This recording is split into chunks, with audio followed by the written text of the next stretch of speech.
গ্রাম ছাড়া ওই রাঙা মাটির পথ আমার মন ভুলায় রে। সুপ্রভাত সকলকে। শান্তিনিকেতন গিয়ে কঙ্কালীতলার দর্শন করেননি এমন মানুষ খুব কমই আছেন। বোলপুর স্টেশন থেকে প্রায় 7-8 কিলোমিটার দূরেই কোপাই নদীর তীরে অবস্থিত এই মন্দির।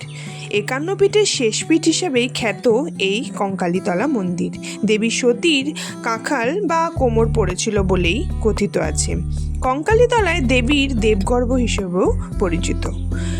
দেবীর কোনো বিগ্রহ নেই এখানে, মা কঙ্কালীর ছবি এখানে পূজিত হয়। তবে এখানকার প্রধান আকর্ষণ হলো মন্দিরের পাশে পাড় বাঁধানো ছোট্ট পুকুর, যা সতীকুণ্ড নামেও পরিচিত।